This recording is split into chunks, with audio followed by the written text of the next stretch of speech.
জমে উঠেছে চ্যাম্পিয়ন্স লিগের কোয়ার্টার ফাইনালের লড়াই। ৮ দলের এই কোয়ার্টার ফাইনালে ৪ দল জিতেছে, ৪ দল হেরেছে। তবে প্রথম লেগে ব্যবধানগুলো কম থাকায় দ্বিতীয় লেগে এখনও কামব্যাক করার সুযোগ রয়েছে সেই বাকি ৪ দলের। ফাহিম, আমরা যদি একটু ম্যাচ বাই ম্যাচ আসি, প্রথমে যদি বলি পিএসজি ভার্সেস লিভারপুল। পিএসজি ২-০ গোলে লিভারপুলকে হারিয়ে দিয়েছে, তাও আবার নিজেদের হোম গ্রাউন্ডে।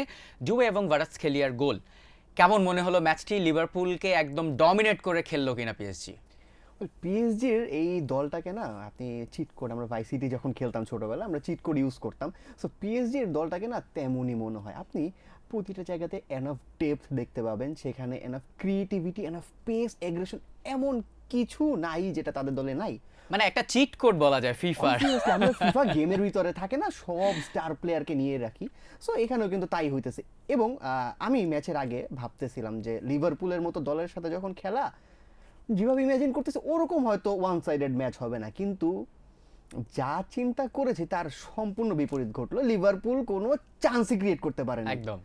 সো এরকম ডমিনেটিং পারফরমেন্স আসলে মানে লিভারপুলের মতো দলের সাথে এটা মানে আসলে এমন একটা ইন্ডিকেশন দিচ্ছে যে পিএসজি কিন্তু ঠিক দিকেই আগাচ্ছে, তারা তাদের টাইটেলটা ধরে রাখবে। মানে আপনাদের ওই পিএসজির একাদশটা দেখেন না, গোলকিপারের স্যাফনফ একদম আর্সেনালের সেই লেজেন্ডারি গোলকিপার সিমানের মতো দেখতেও, সেভও করে ওই রকম।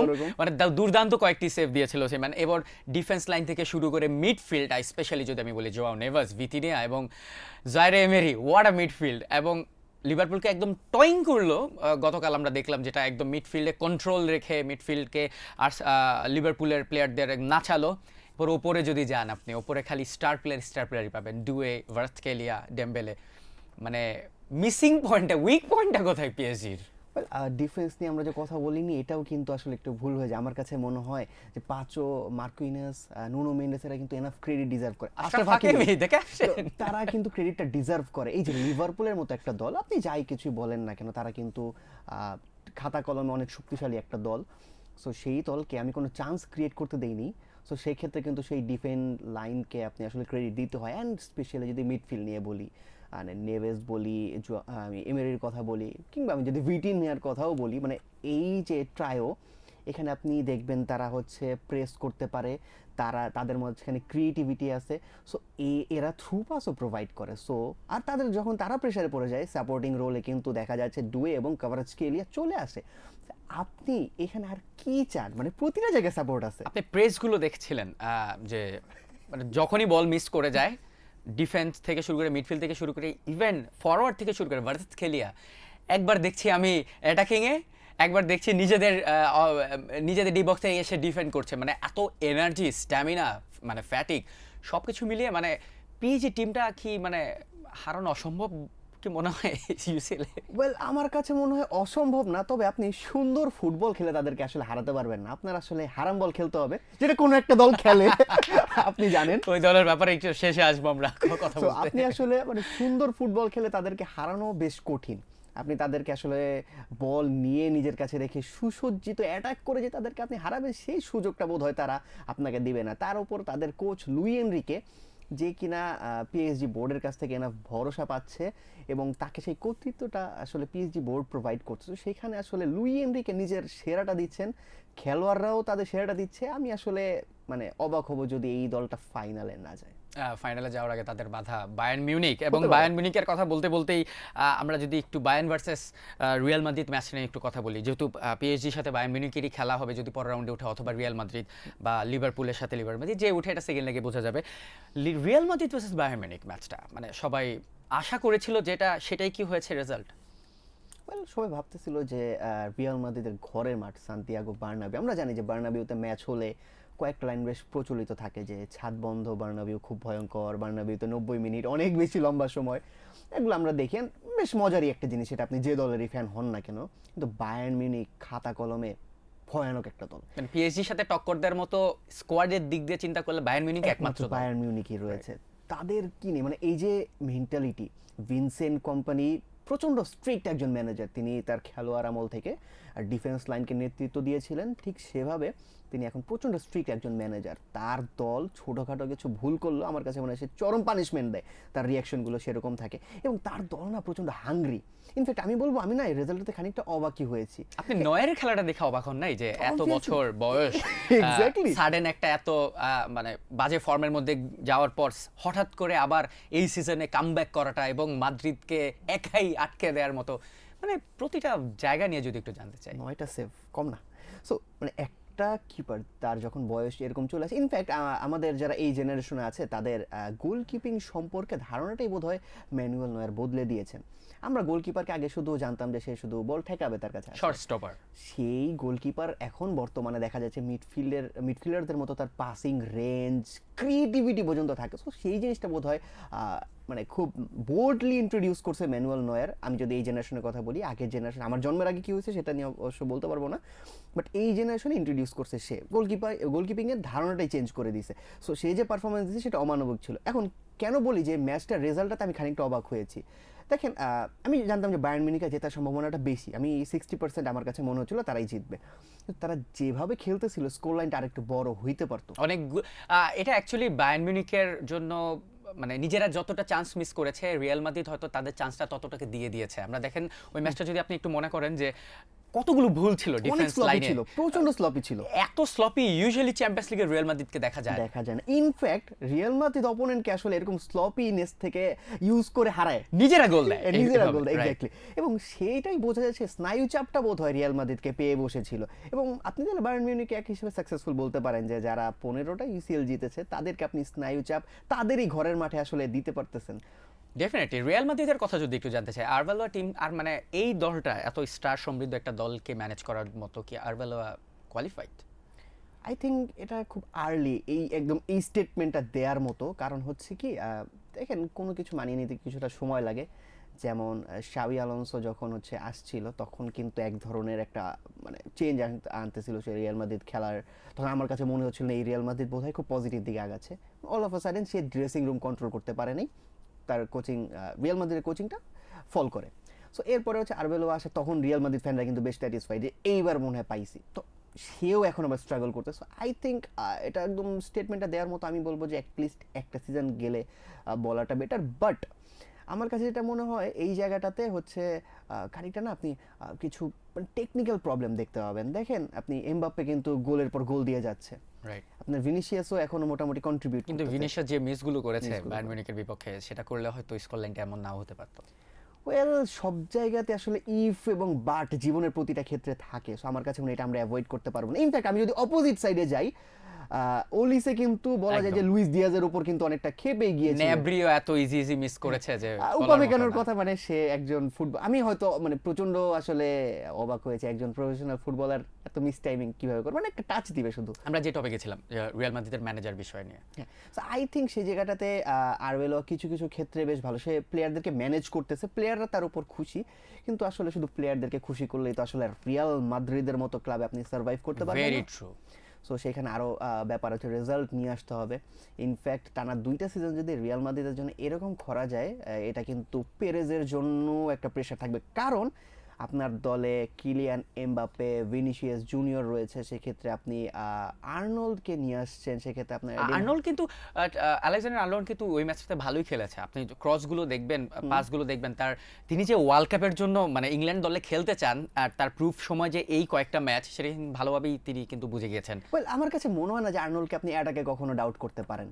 ইনফ্যাক্ট সে ওই দিন ডিফেন্সও ভালো করেছে, ডিফেন্স অনেক ভালো খেলেছে, রাইট। এখন আমি অ্যাকচুয়ালি কনফিউজ এই জিনিসটাতে, আসলে আর্নল্ড ভালো খেলেছে নাকি লুইস দিয়াজ বেশি খারাপ খেলেছে, এটা আমি কনফিউজ যে আসলে এটা অ্যাকচুয়ালি ডিসাইড করবে থমাস টুকেল যে ইংল্যান্ডের ন্যাশনালে আলেকজান্ডার আর্নল্ডকে কল করবে কি করবে না। সেটা কিন্তু একটা বোল্ড ডিসিশন, কারণ আর্নল্ডের মতো একটা প্লেয়ারকে আপনি আসলে স্কোয়াডের বাইরে রাখতেছেন।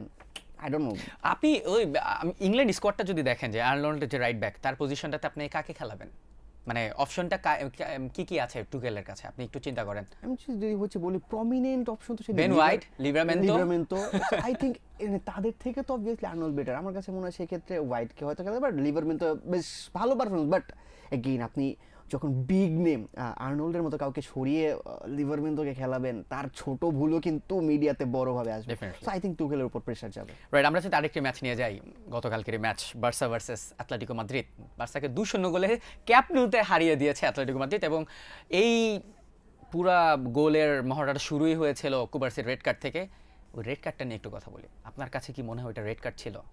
আই থিঙ্ক হচ্ছে আমরা রেড কার্ড বলতে বা এই সমস্ত ব্যাপারে যেটা জানি যে লাস্ট ম্যান যদি ফাউল হয় সেক্ষেত্রে রেড, এটা একদম মোটা তাকে বলে দিই। তবে সে জায়গাটাতে আরও কিছু ব্যাপার থাকে যে তার কাছে পুরোপুরি বলের কন্ট্রোলটা ছিল কিনা। ইনফ্যাক্ট আমি হচ্ছে যদি বলি থিওরি অনলি, তিনি সিবিএস গোলাজোতে তিনি করেন, তিনি হচ্ছে ম্যাচটার পর তারও ব্যাপারটা স্টেটমেন্ট এমনটা ছিল যে বল যদি তার ফুল কন্ট্রোলে থাকতো তাহলে হচ্ছে সেক্ষেত্রে রেড একদম জাস্টিফাইড। তবে এই জায়গাটাতে তার কাছে বলটা যেহেতু ছিল না, ইনফ্যাক্ট এই জায়গাতে আরেকটা ছোট জিনিস, এটা আমার পার্সোনাল অপিনিয়ন, বলটা সে নিজের কন্ট্রোলে আনার জন্য, অ্যাটেম্প করার জন্য সে তার পিছনের পাটা বাড়িয়েছিল যাতে সে বলটাকে পুশ করে নিয়ে আসতে পারে, এবং ওই মোমেন্টটাতে আসলে কুবার্সির সাথে তার সে কলিশনটা হয়।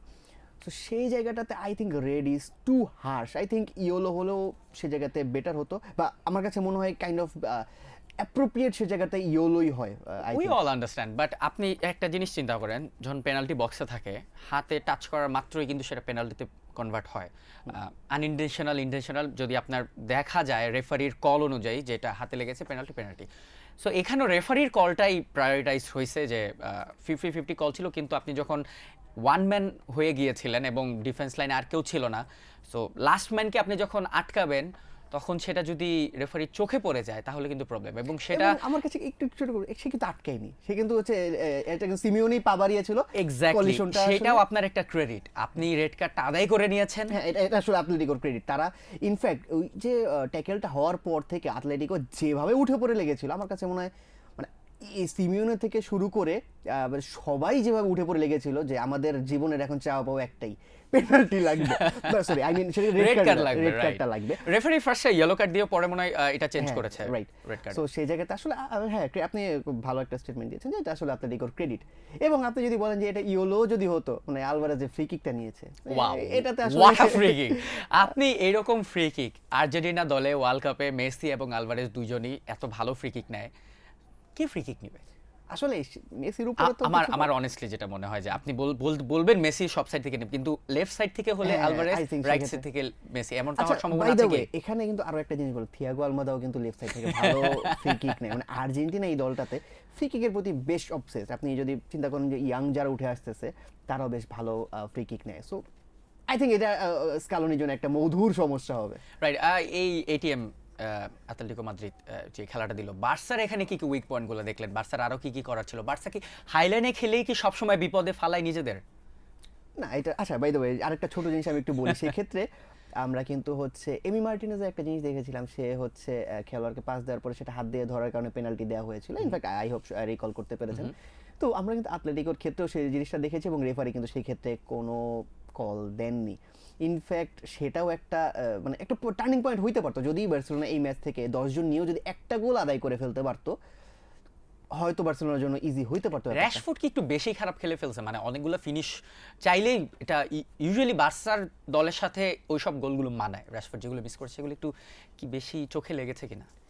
শুধু এই কারণগুলোর জন্যই বোধহয় ইউনাইটেড রাশফোর্ডকে ছাড়তে চায়। না, আমরা মানে ইউনাইটেড খুব করে চায় যে 30 মিলিয়ন দিয়ে নিয়ে যাক। এই যে তার বড় কারণ হচ্ছে এইটাই, আপনি রাশফোর্ডের মধ্যে এন্ড প্রোডাক্ট বাদে অনেক কিছুই দেখবেন, কিন্তু রাশফোর্ড কিন্তু অ্যাটাক ক্রিয়েটে কিন্তু অনেকগুলো অ্যাটাক ক্রিয়েট করেছে, এটা তো মানেন। হ্যাঁ, ক্রিয়েট করেছে সেটা ট্রু। মানে আমি হচ্ছে একটু খারাপটা লাগে হচ্ছে লামিন ইয়ামালের জন্য। মানে এরকম অমানবিক একটা পারফরমেন্স দেওয়ার পরে সে যখন তার দলকে দেখে যে একজন কম হয়ে যাচ্ছে, তার ক্রিয়েট করা চান্সগুলো জালে ঢুকতেছে না, আসলে তার জায়গা থেকে একজন টিনেজার হিসেবে আসলে ব্যাপারটা খারাপ লাগারই কথা।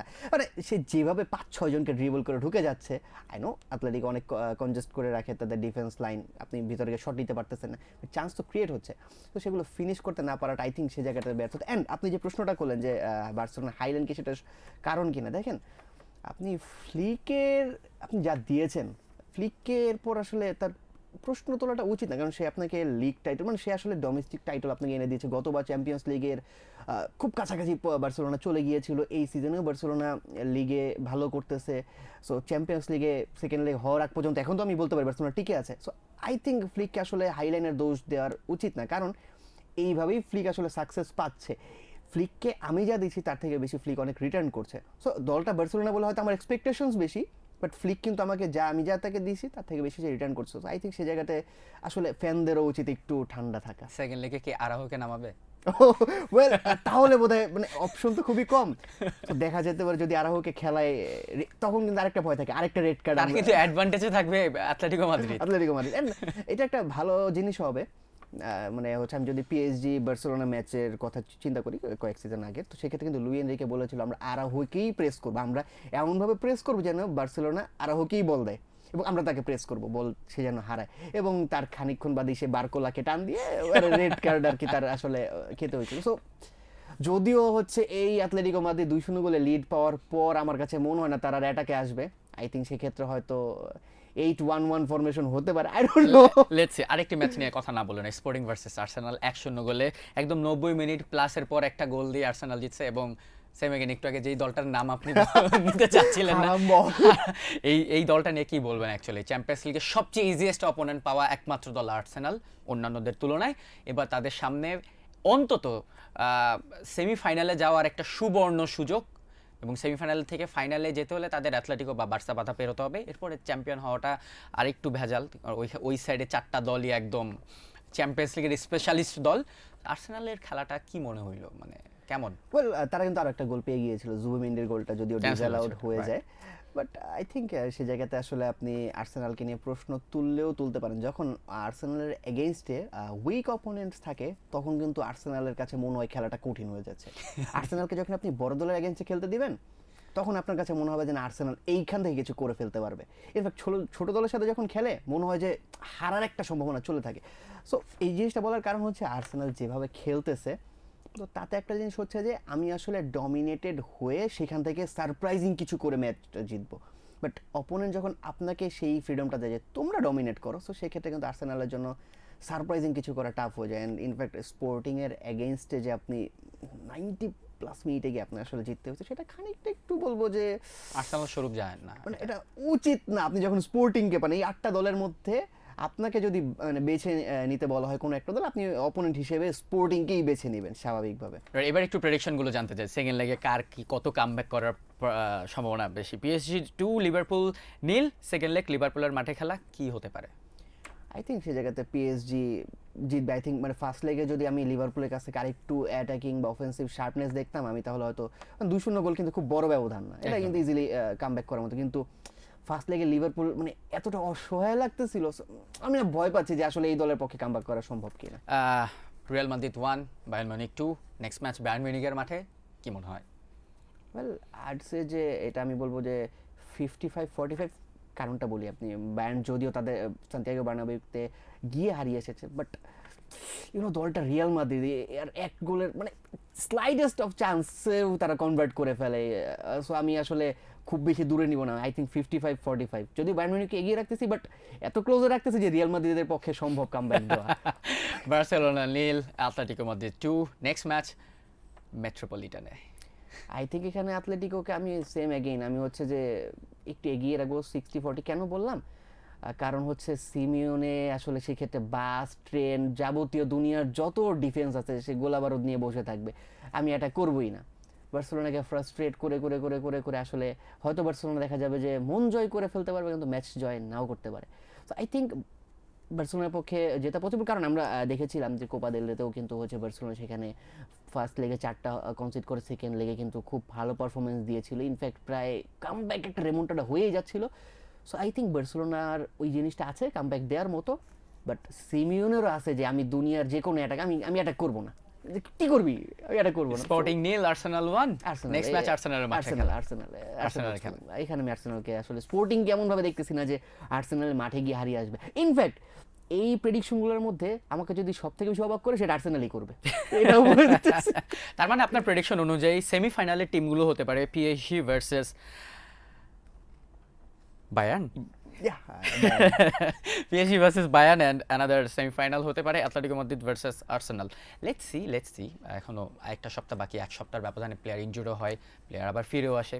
লেটস সি কি হয়। থ্যাংক ইউ ফাইম আমাদের সাথে। একটা ছোট করে বলি যে হচ্ছে রিয়াল মাদ্রিদ হচ্ছে ম্যানচেস্টার সিটির সাথে যে কামব্যাকটা দেখিয়েছিল, পুরো ম্যাচ সিটি ডমিনেট করছে, জাস্ট কয়েক মিনিটের ব্যবধান ম্যাচ ঘুরিয়ে ফেলতে হতো। ফুটবল যে কোনো মুহূর্তে ঘুরে যেতে পারে, গালি খাওয়ার Football আগে bloody hell.